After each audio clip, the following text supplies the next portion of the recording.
नमस्ते फ्रेंड्स। आज के वीडियो में आप सभी का स्वागत है। आज मैं आपको बताने वाला हूँ कि ITR 1 फाइलिंग कैसे करते हैं। ITR 1 फाइलिंग के लिए आपको आपके एम्प्लॉयर के तरफ से जारी हुआ फॉर्म 16 होना जरूरी है। अगर आप सैलराइड है, पेंशनर्स है, तो आप ITR 1 फाइल कर सकते हैं।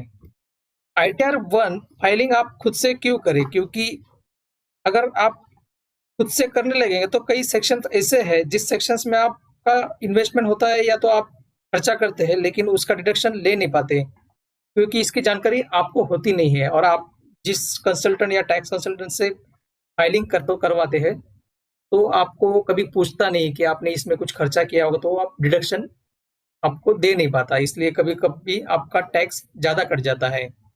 अगर आप ये वीडियो लास्ट तक देख लेंगे तो ITR 1 फाइलिंग आप हमेशा के लिए सीख जाओगे और हर साल खुद से ही करोगे। तो ये मेरा वीडियो आज आप लास्ट तक देखिए, इसलिए कि आप ITR 1 का जो प्रोसीजर है और उसमें अलग अलग जो सेक्शंस है टैक्स के, इनकम टैक्स के, वो समझ सके। तो चलो चलते हैं। आगे बढ़ने से पहले मैं आप सबको रिक्वेस्ट करता हूँ कि मेरा चैनल जरूर सब्सक्राइब कीजिए, लाइक कीजिए और बेल आइकन को दबा दीजिए। Income tax e filing type करने के बाद फर्स्ट लिंक जो ओपन होगा वो इनकम टैक्स www.incometaxindia-e-filing.gov, यही इनकम टैक्स का ई फाइलिंग पोर्टल है, उसको ओपन कर लीजिए। ओपन करने के बाद आप देखेंगे राइट हैंड में 3 टैब्स है, new to e filing, register user और फॉरगेट पासवर्ड। अगर आप first time income tax return file कर रहे हैं, इससे पहले आपने ITR फाइल नहीं किया है, तो आप इसको फर्स्ट टाइम आपको रजिस्टर करना पड़ेगा। अगर रजिस्टर करना है और इसका प्रोसीजर आपको जानना है तो मेरा एक पहला वीडियो है, उससे आप कैसे आप रजिस्टर कर सकते हैं उससे जान सकते हैं, उसका मैं लिंक मेरे डिस्क्रिप्शन में दे दूंगा। और अगर आप आपका पासवर्ड भूल गए हैं तो यहाँ से फॉरगेट पासवर्ड से आप उसको रिसेट कर सकते हैं। और आपका, मान लीजिए आप आज तक किसी टैक्स कंसल्टेंट से फाइलिंग करवाते होंगे तो उसका पासवर्ड भी आप यहाँ से चेंज कर सकते हैं। जैसे ही आप रजिस्टर यूजर पे क्लिक करेंगे तो ये इंटरफेस ये पेज ओपन होगा। ये पेज पे आपको यूजर आईडी में आपका पैन नंबर डालना है, यहाँ जो आपका पासवर्ड है वो डालना है और captcha code same to same डाल देना है। जैसे ही लॉगिन करेंगे तो आप ये पेज ओपन होगा। ये पेज में देखिए filing of income tax return दिया हुआ है और आपको प्रीवियस रिटर्न देखना है तो यहाँ से जा सकते हैं। हमको अब नया फाइलिंग करना है इनकम टैक्स रिटर्न, तो हम यहाँ से जाएंगे। एक नया पेज ओपन होगा। ये पेज में आपको थोड़ा ध्यान देके असेसमेंट ईयर सिलेक्ट करना है, जबकि हमको इनकम टैक्स रिटर्न 1920 करना है सबमिट, इसलिए हम असेसमेंट ईयर सिलेक्ट करेंगे 2021, जो कि नेक्स्ट ईयर होता है, इसलिए इसको सिलेक्ट कीजिए। और हमको ITR 1 भरना है क्योंकि हम सैलराइड है और हमारे पास हाउस प्रॉपर्टी एक है, इसलिए ITR 1 भरना है। इसमें फाइलिंग टाइप में देखिए हम ओरिजिनल ITR 1 फाइल कर रहे हैं। सबमिशन मोड में prepare and submit online choose कीजिए। कंटिन्यू दबा देने से पहले यहाँ देखिए कि आपने अगर प्रीवियस ITR फाइल किया होगा तो बैंक अकाउंट नंबर यहाँ पे आपको दिखाई देगा, आपका बैंक का नाम दिखाई देगा। अगर आपको सेम अकाउंट रिफंड के लिए रखना है तो इसको टिक कर दीजिए यहाँ पे और कंटिन्यू कर दीजिए। नेक्स्ट पेज में आपको दिखेंगे ये 8 टैब्स है। यहाँ पे ITR फाइल करने वक्त आपको हर बार सेव ड्राफ्ट करके रखना है, जो भी आप डाटा एंटर करेंगे वो हर बार सेव होता रहेगा। ITR 1 कौन फाइल कर सकता है, इसलिए यहाँ पे दिया हुआ है इंडिविजुअल्स जिसका इनकम 50 लाख तक है और इनकम फ्रॉम सैलरीज है और हाउस प्रॉपर्टी एक ही है, और अदर सोर्सेस का इनकम जैसे कि इंटरेस्ट इनकम है तो, और एग्रीकल्चर इनकम आपका 5,000 तक ही है तो ITR 1 आप फाइल कर सकते हैं। जैसे ही आप नेक्स्ट स्टेप जो पार्ट ए जनरल इंफॉर्मेशन के लिए जाएंगे तो इस टैब में, इस पेज में आपका जो इंफॉर्मेशन वो दिया होगा, जैसे आपका पैन नंबर है, आपका फर्स्ट नेम है, लास्ट नेम है, आधार नंबर है, आपका डेट ऑफ बर्थ है, ईमेल आईडी है, मोबाइल नंबर है, आपका एड्रेस है, ये सब डिटेल दिया है। अगर इनमें से आपका जो प्रीवियस फाइलिंग के टाइम आपने जो ये भरा होगा, इसमें से कोई भी चेंज है तो आप इस पेज से उसको चेंज कर सकते हैं।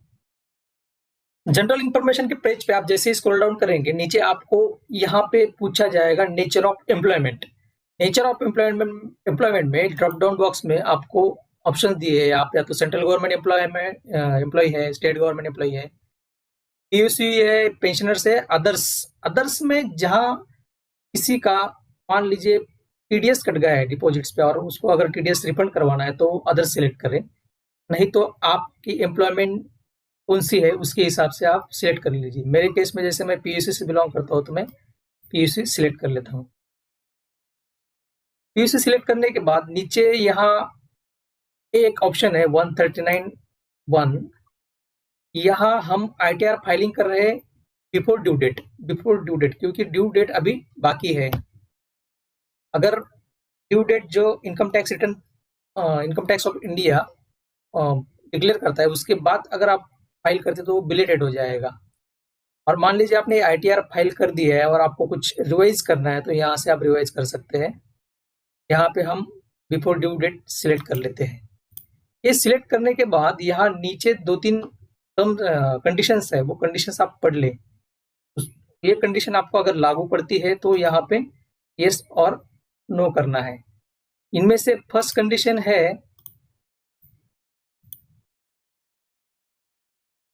कि आपने पूरे लास्ट ईयर में 1 करोड़ से ऊपर अमाउंट कैश में डिपॉजिट की है या नहीं। अगर नहीं है तो नो कीजिए। सेकंड कंडीशन है कि पूरे साल में आपने कहीं अगर कंट्री में ट्रैवल किया है और उसका टोटल कॉस्ट एक्सपेंडिचर 2 लाख से ऊपर है तो यहाँ आपको एस सिलेक्ट करना है। थर्ड कंडीशन है कि पूरे साल में आपका इलेक्ट्रिसिटी बिल अगर 1 लाख से ज्यादा है तो। ये तीनों चीजों में से आपके सभी में नो है तो यहाँ से नो सिलेक्ट कर लीजिए। जनरल इंफॉर्मेशन के बाद नेक्स्ट टैब आएगा आपका कंप्यूटेशन ऑफ इनकम टैक्स। ये सबसे इंपॉर्टेंट टैब है, इसी से आपका टैक्स आपको फाइल करना है, यहीं पे आपको पूरा डिटेल्स देना है। ये डिटेल्स देखने से पहले आपका फॉर्म 16 फॉर्म देख लीजिए, उसमें ये डिटेल्स कई चीजें सेम टू सेम है जो आपको यहाँ फाइल करनी है। देखिए ऐसा होता है फॉर्म 16। फॉर्म 16 में आपके 2 पार्ट होते हैं, एक पार्ट ए होता है और सेकंड होता है पार्ट बी।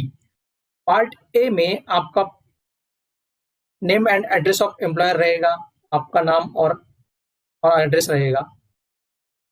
वैसे ही आपको summary of paid credit tax का समरी यहाँ पे आएगा, इतने पूरे साल में आपके एम्प्लॉयर ने कितना अमाउंट आपको पेड किया है उसका डिटेल्स यहाँ पे ये दिखाई देगा। उसके अगेंस्ट कितना टीडीएस टैक्स उसने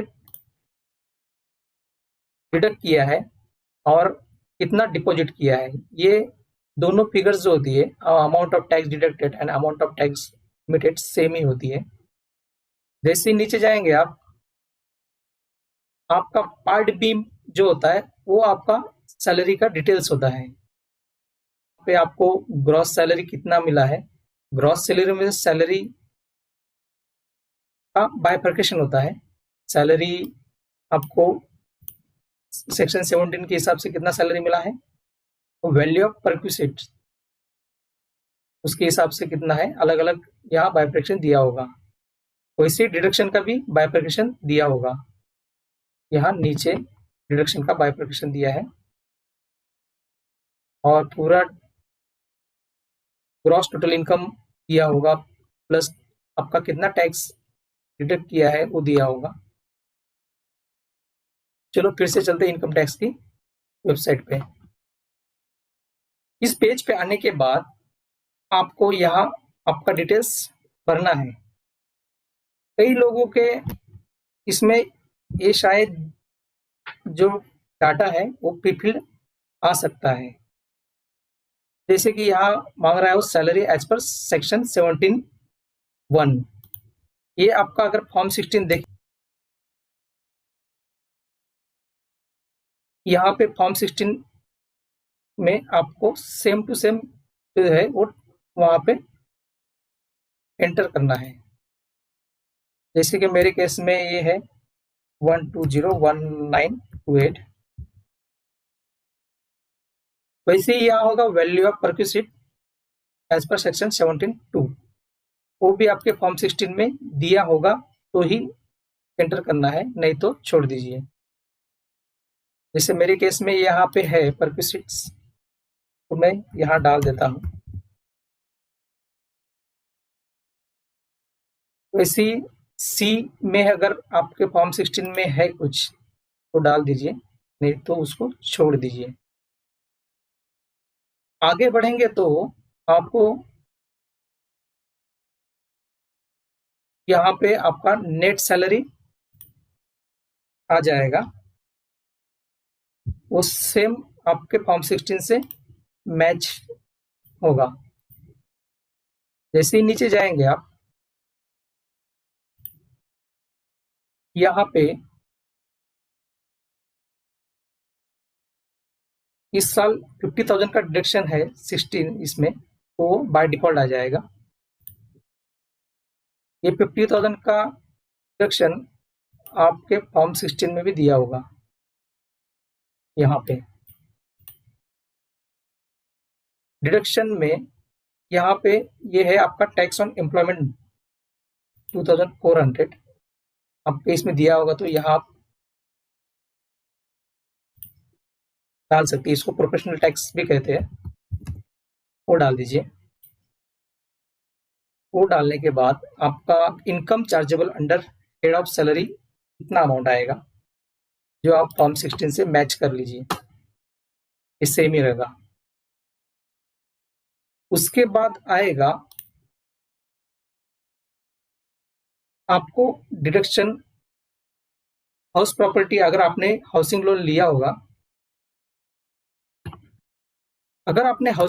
होगा, तो इसका इंटरेस्ट आपको यहाँ पे क्लेम करना है। अगर मान लीजिए आपका सेल्फ ऑक्युपाइड हाउस है तो यहाँ से आपको सेल्फ ऑक्युपाइड सिलेक्ट करना है। अगर मान लीजिए आपने लेट आउट किया है, भाड़े से दिया होगा हाउस, तो इसको लेट आउट करके यहाँ डिटेल्स डालना है आपको। अगर पूरे साल में आपको कितना रेंट मिला है, उसमें आपने जो लोकल अथॉरिटीज है या म्यूनिसिपल टैक्सेस वगैरह पे किया होगा, तो वो फिगर्स यहाँ पे देना है। ये माइनस होके यहाँ पे आ जाएगा। मान लीजिए अपने पूरे साल में आपको इंटरेस्ट रेंट मिला है 1,00,000 रुपीज,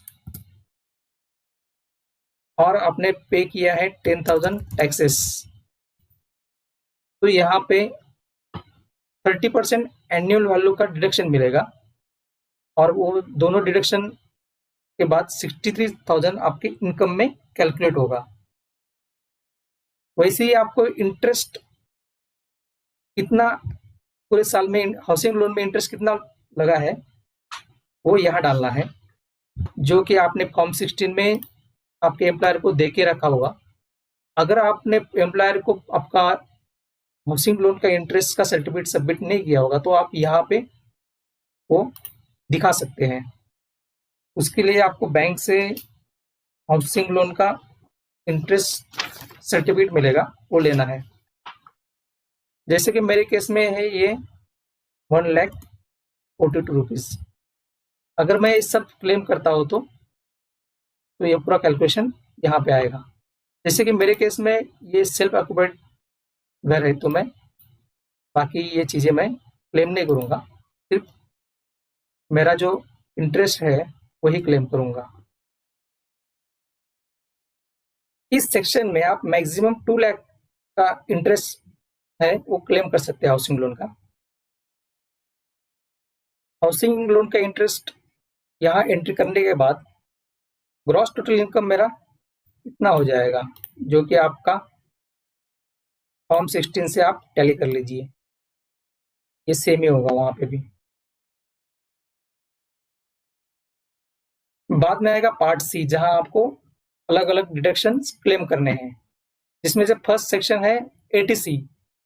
एटीसी सेक्शन में आपको मैक्सिमम 1.5 लाख का डिडक्शन मिलेगा।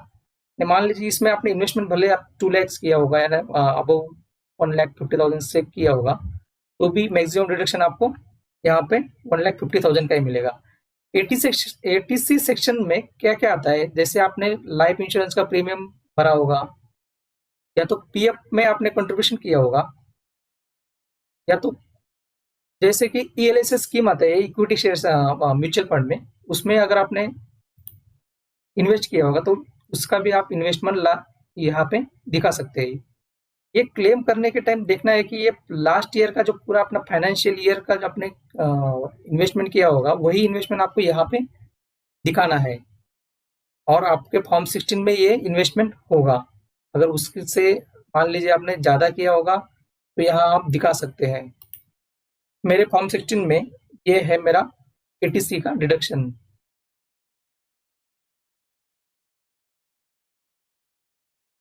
वो मैं यहाँ पे यहाँ पे डाल देता हूँ। यहाँ पे जो आपका हाउसिंग लोन का प्रिंसिपल आपने पे किया है लास्ट ईयर का, उसको भी यहाँ पे दिखाना है, उसको क्लब करना है। इसके बाद आएगा एटीसीसीसी। एटीसीसी रिलेट करता है, आपने अगर कोई पेंशन फंड में एन्युटी परचेस की होगी या तो उसमें कुछ प्रीमियम भरा होगा तो यहाँ पे ये अमाउंट आएगा, नहीं है तो उसको ब्लैंक छोड़ दीजिए। एटीसीसीडी 1 और एटीसीसी 1B ये है रिलेट करता है एनपीएस। एनपीएस में आपने अगर कुछ कंट्रीब्यूशन किया है, आपका खुद का जो कंट्रीब्यूशन है वो यहाँ पे वो दिखाना होगा आपको। एटीसीसी 1B में या तो 2 में, आपके फॉर्म 16 में जहाँ पे दिखाया होगा वहां पे ये दिखा दीजिए। देख सकते हैं कि आप एटीसीसीडी 1 और एटीसीसीडी 1B ये दोनों में एक थोड़ा फर्क है। एटीसीसीडी 1 में आप मैक्सिमम 1,50,000 का डिडक्शन क्लेम कर सकते हैं, लेकिन मान लीजिए आपने 1,50,000 यूज कर लिया है, इसमें से एटीसीसी में आपने लाइफ इंश्योरेंस प्रीमियम भी भर दिया, आपका एनपीएस भी कट गया और है डिडक्शन, वो कंप्लीट होने के बाद भी अगर मान लीजिए आपका 1.5 लाख क्रॉस कर जाता है और आपको और क्लेम करना है, और आपने अगर इसके अबव भी आपने एनपीएस में पैसा दिया है तो यहाँ पे आप क्लेम कर सकते हैं। यहाँ पे आप मैक्सिमम 50,000 तक क्लेम कर सकते हैं। जैसे कि मेरे केस में मैंने ये 50,000 एनपीएस में लास्ट ईयर में क्रेडिट किया तो मैं यहाँ पे 50,000 डाल देता हूँ। आप देखेंगे यहाँ पे एटीसीसी में मेरा टोटल डिडक्शन था 249, लेकिन मैक्सिमम सिस्टम लेगा आपका 1,50,000।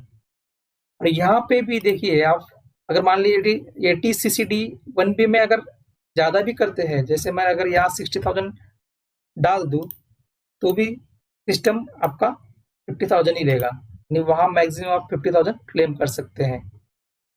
ये अच्छा सेक्शन है आपको एक्स्ट्रा टैक्स बचाने के लिए। अगर लास्ट ईयर आपने इसमें कंट्रीब्यूशन नहीं किया होगा तो यहाँ पे आप कंट्रीब्यूशन कर सकते हैं। अगर मान लीजिए आप गवर्नमेंट एम्प्लॉय नहीं है तो भी एज अ पब्लिक आप एनपीएस में इन्वेस्टमेंट कर सकते हैं, और 50,000 का डिडक्शन पे आप टैक्स बचा सकते हैं। और ये स्कीम भी अच्छी है एनपीएस की, आप घर बैठे एनपीएस का अकाउंट ओपन कर सकते हैं। बाद में यहाँ पे आएगा 80D, deduction in respect of health insurance premium. अगर आपने लास्ट ईयर में हेल्थ इंश्योरेंस प्रीमियम भरा है तो यहाँ पे आपको देना है, लेकिन यहाँ पे ये आपको भरने नहीं देगा, इसके लिए अलग से उन्होंने टैब दिया है, क्योंकि मैं आपको बताता हूँ वहाँ कैसे क्लेम करना है। यहाँ पे जो है आप टैब पे जाएंगे तो यहाँ क्लिक करेंगे तो ऑटोमेटिक वो वहाँ पे आपको लेके जाएगा। पहले तो हम देख लेते कि फॉर्म 16 का जैसा आपका डाटा है वैसे आपको पूरा डाल के एक बार चेक कर लेना है। उसके बाद आपको कोई नया क्लेम उसमें डिडक्शन में डालना है तो वो डाल सकते हैं। यहाँ पे है, यहाँ पे आता है ATDDD। ये सेक्शन है रिलेटेड टू मेंटेनेंस। अगर आपके फैमिली में कोई डिपेंडेंट है और वो डिसेबल है, उसको डिसेबिलिटी है, तो उसमें आपने अगर लास्ट ईयर में कुछ मेडिकल ट्रीटमेंट के लिए खर्चा किया होगा, तो उसका डिडक्शन आपको यहाँ पे मिलेगा। यहाँ पे जैसे आप ड्रॉप डाउन करेंगे तो यहाँ दो टाइप की डिसेबिलिटी इनकम टैक्स ने दिया है। एक है डिपेंडेंट पर्सन विथ डिसेबिलिटी, जो नॉर्मल कहते हैं कि 40% डिसेबिलिटी है तो ए सिलेक्ट कर लेंगे आप। और दूसरा है सीवियर डिसेबिलिटी। सीवियर डिसेबिलिटी में 80% का डिसेबिलिटी है तो सीवियर आ जाएगा। दोनों में से कोई भी आपका है रिलेटेड, आपका डिपेंडेंट, और उसने आप उस लास्ट ईयर में आपने अगर खर्चा किया होगा मेडिकल पे, तो आप वो अमाउंट यहाँ पे डाल सकते हैं। नेक्स्ट सेक्शन है ATDDB। इसमें भी मेडिकल ट्रीटमेंट से रिलेटेड ही है, लेकिन इसमें है स्पेसिफिक डिसीजेस, जो रेयर डिसीजेस है और उस पे आपका अगर खर्चा हुआ होगा तो यहाँ पे आप वो डिडक्शन ले सकते हैं। और ये आप खुद के लिए भी ले सकते हैं और डिपेंडेंट के लिए भी ले सकते हैं। और इसमें भी लिमिट अलग अलग है। सेल्फ डिपेंडेंट के लिए अलग है, और डिपेंडेंट में अगर सीनियर सिटीजन है तो उसमें लिमिट अलग है। वो लिमिट यहाँ पे एक ध्यान रखना है आपको, ATDD और ATDDB दोनों मेडिकल ट्रीटमेंट के से ही रिलेट करती है, लेकिन ATDD में जो आपका डिपेंडेंट है और वो डिसेबल है, उसमें डिसेबिलिटी है, तो ही आप उसको क्लेम कर सकते हैं। यहाँ पे आप देखेंगे तो यहाँ स्मॉल वर्ड्स में दिखेगा, dependent person with disability maximum limit ₹75,000 और dependent person with severe disability maximum 1,25,000 का लिमिट यहाँ पे क्लेम कर सकता है। वैसे ही ATDDB में यहाँ पे सेल्फ और डिपेंडेंट में मैक्सिमम 40,000 तक डिडक्शन ले सकता है। और अगर आप सेल्फ, अगर आप खुद सीनियर सिटीजन है और या तो आपका डिपेंडेंट में कोई सीनियर सिटीजन है, तो 1 लाख तक डिडक्शन ले सकता है। लेकिन यहाँ पे स्पेसिफिक डिसीज आपको देख लेना है इनकम टैक्स की वेबसाइट पे, वो स्पेसिफिक डिसीज आपके इसमें इंक्लूड है या नहीं है। यहाँ पे नेक्स्ट सेक्शन है ATE, interest on loan taken for higher education. यहाँ पे हायर एजुकेशन के लिए आपने लोन लिया है, या तो आपके खुद के लिए या तो आपका डॉटर या सन के लिए। यहाँ पे आप जो एजुकेशन लोन पे लास्ट ईयर में इंटरेस्ट लगा होगा, उसका डिडक्शन विथ नो लिमिट। अगर मान लीजिए वहां पे आपको खर्चा 5 लाख भी आया होगा, तो यहाँ पूरा 5 लाख आप डिडक्शन क्लेम कर सकते हैं। लेकिन ये क्लेम करने के टाइम एक कंडीशन आपको ध्यान रखना है कि ये क्लेम आप मैक्सिमम 8 ईयर्स, या तो आपने इंटरेस्ट पेड कितने साल तक किया है उसमें से जो कम होगा उतने साल तक आप ये ATE का इंटरेस्ट क्लेम ले सकते हैं। यहाँ पे नेक्स्ट सेक्शन है सेक्शन ATEE। सेक्शन ATEE ए भी है, आपने रेसिडेंशियल हाउस प्रॉपर्टी के लिए लोन लिया होगा, हाउसिंग लोन, तो उसका मैक्सिमम 50,000 तक आप यहाँ क्लेम कर सकते हैं। लेकिन ध्यान में रखना, ATEE और ATEEA ये हाउसिंग लोन इंटरेस्ट के क्लेम के रिलेटेड ही है, लेकिन इसमें कुछ स्पेसिफिक कंडीशंस है। वो स्पेसिफिक कंडीशन देख के ही आप यहाँ पे क्लेम कीजिए। और वो भी आपने ऊपर अगर 24 सेक्शन 24 में 2 लाख क्लेम कर लिया होगा, वो 2 लाख के ऊपर आपका इंटरेस्ट अगर फिर भी बचता है पूरे साल में, तो ही आप यहाँ पे वो क्लेम कर सकते हैं। अगर मान लीजिए आपका 2,50,000 इंटरेस्ट आता है और आप दोनों में से कोई भी एक सेक्शन का कंडीशन फुलफिल करते हैं, तो ऊपर का 50,000 आप यहाँ पे क्लेम कर सकते हैं। तो वो कंडीशन आप डिटेल्स में इनकम टैक्स की वेबसाइट पे देख के ही क्लेम कीजिए। नेक्स्ट सेक्शन है 80EE। ये सेक्शन रिलेट करता है इलेक्ट्रिक व्हीकल परचेस के लिए। ये सेक्शन नया है इस साल।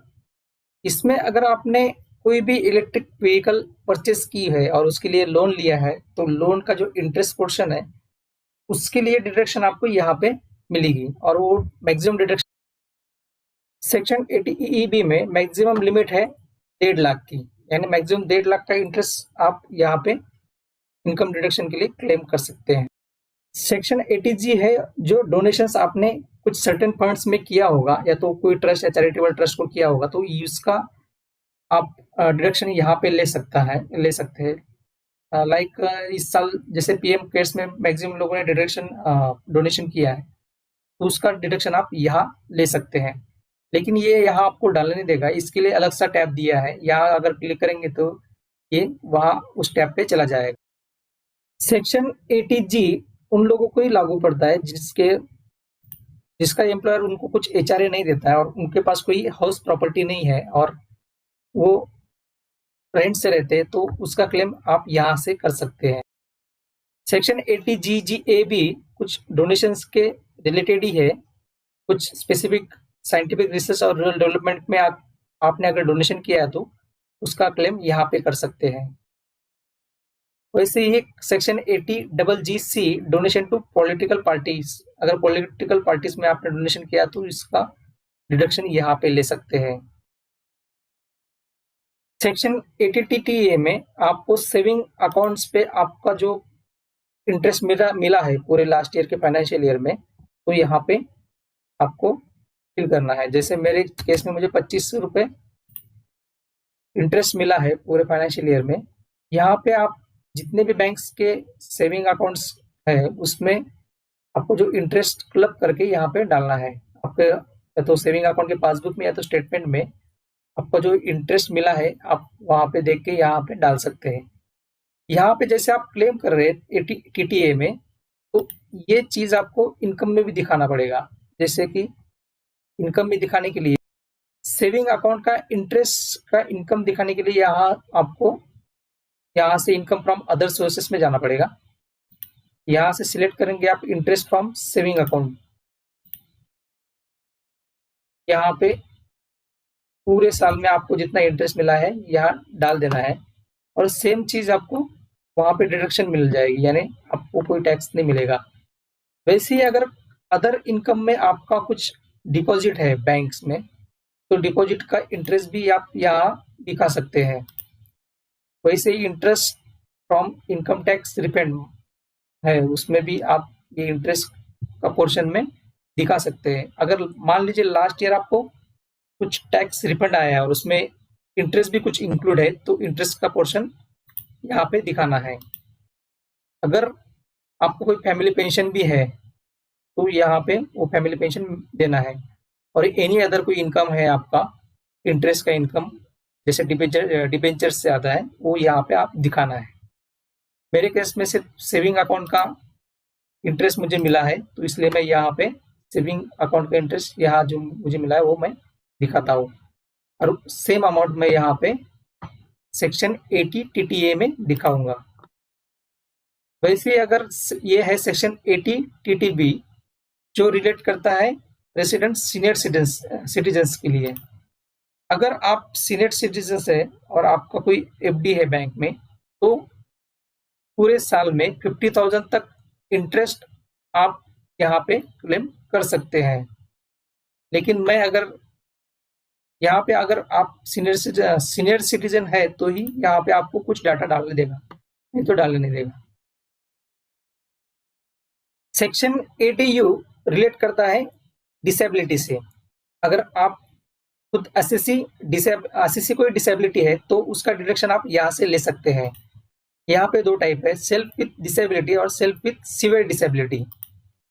अगर सिर्फ डिसेबिलिटी है तो मैक्सिमम 75,000 तक आप इसका डिडक्शन ले सकते हैं, और अगर आपको सीवियर डिसेबिलिटी है तो मैक्सिमम 1,25,000 तक इसका डिडक्शन ले सकते हैं। नेक्स्ट पार्ट में आएगा आपका यहाँ पे दिखाने का एग्जम्प्ट इनकम। एग्जम्प्ट इनकम में अगर आपका एग्रीकल्चर इनकम 5000 तक ही है तो आप यहाँ पे दिखा सकते हैं। अगर आपका एग्रीकल्चर इनकम 5000 से अबव है तो आपको अदर आईटीआर चूज करना पड़ेगा। यहाँ पे नेचर ऑफ इनकम में आप देखेंगे तो सेक्शन 10 में अलग अलग एग्जम्प्ट इनकम दिया है। जैसे कि आपको लास्ट ईयर में कोई लाइफ इंश्योरेंस से मैच्योरिटी आया होगा तो आप वो इनकम यहाँ पे दिखा सकते हैं, या तो पीएफ का पैसा आया होगा तो वो भी दिखा सकते हैं। यहाँ अलग अलग सेक्शन का आपको डिटेल्स मिल जाएगा, वो देख के आप यहाँ पे डाल सकते हैं। पूरा डाटा एंट्री करने के बाद आपको देखो यहाँ पे आएगा टोटल इनकम, यहाँ पे दिखाई देगा 860 टू 560। वो आपके फॉर्म 16 से आपको टैली कर लेना है, वो लगभग सेम ही होगा, क्योंकि अगर आपने फॉर्म 16 का पूरा डाटा सेम टू सेम डाला होगा तो वो आपको सेम ही आएगा। यहाँ पे वो देख लीजिए, ये मेरे केस में भी सेम ही है, और tax payable on total income भी सेम ही आएगा।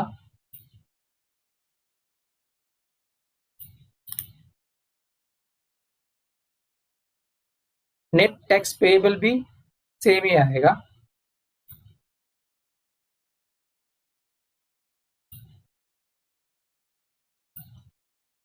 ये हो गया आपका फॉर्म 16 का जो डाटा है, आपने सेम टू सेम डाला, इसलिए वो ऐसे ही यहाँ पे दिखाई देगा।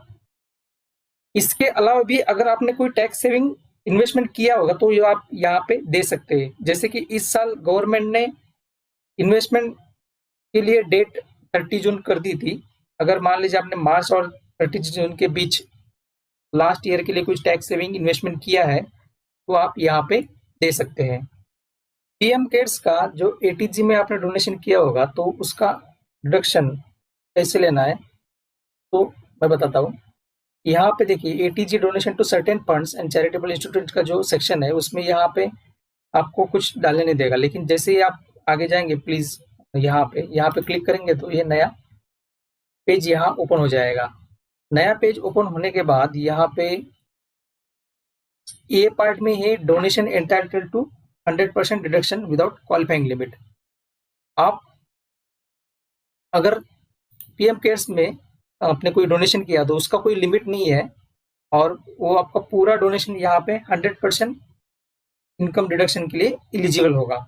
जैसे कि मेरे केस में मैंने ओनली 1000 रुपीज पीएम केयर्स में कंट्रीब्यूशन दिया था, तो मैं यहाँ पे आपको कैसे उसको क्लेम करना है वो बताता हूँ। यहाँ पे हम डालेंगे, ये सिलेक्ट कर लेंगे name of donee. Name of donee में पीएम केयर्स डाल देंगे। एड्रेस में न्यू दिल्ली डाल दीजिए।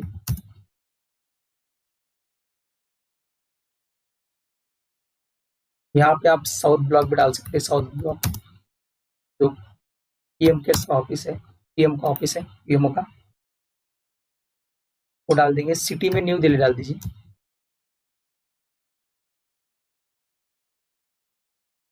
स्टेट कोड में दिल्ली। यहाँ पे पिन कोड है 110011। यहाँ पे आएगा PAN of donee. PAN of donee आप कैसे डालेंगे वो बताता हूँ। मैंने पीएम केयर्स का जो डोनेशन किया था उसका ऑनलाइन रिसिप्ट जनरेट किया था।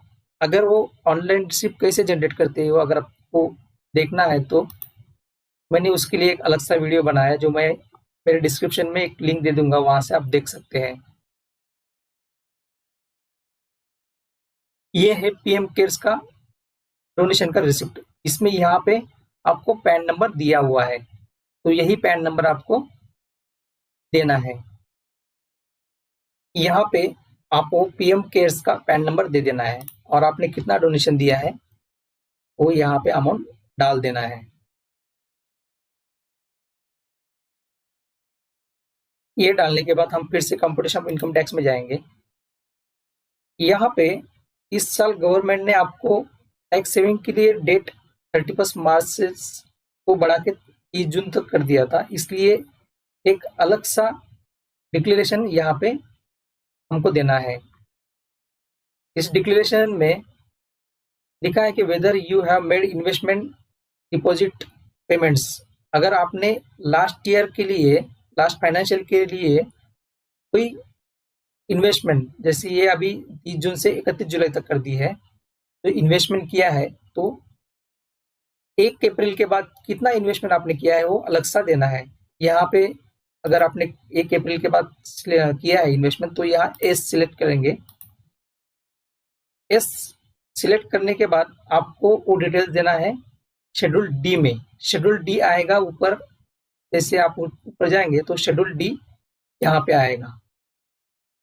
शेड्यूल डी में आपको 2 पार्ट दिखेंगे। शेड्यूल डी में आपने एटीसी में जो टोटल डिडक्शन आपने क्लेम किया है, मान लीजिए 1,50,000 मैंने क्लेम किया है, तो 1,50,000 में से मैंने कितना डिडक्शन, कितना इन्वेस्टमेंट 1 अप्रैल के बाद किया है, वो यहाँ पे देना है।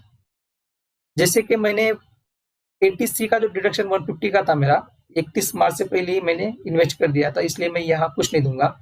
लेकिन मैंने 80CCD में जो एनपीएस में मेरा कंट्रीब्यूशन था 50,000 का, तो वो मैंने कुछ 1 अप्रैल के बाद यहाँ पे दिया था, इसलिए मैं यहाँ पे डालूंगा। जैसे 50,000 में से 20,000 मैंने जो अप्रैल में पे किया था, तो मैं यहाँ पे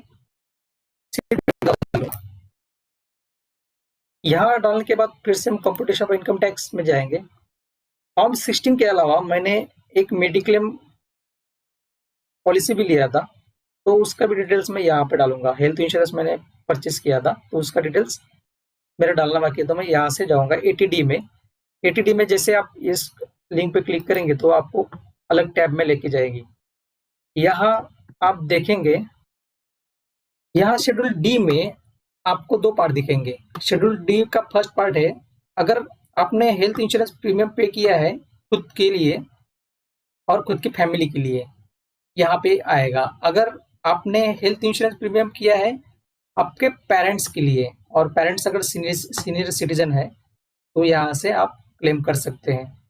मेरे केस में मैंने मेरे पेरेंट्स के लिए नहीं, मेरे खुद के लिए प्रीमियम पे किया था, इसलिए मैं यहाँ पे नॉट क्लेमिंग फॉर पेरेंट्स कर दूंगा।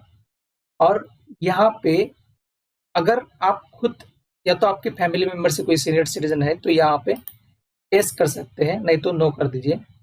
यहाँ मैं नो करता हूँ।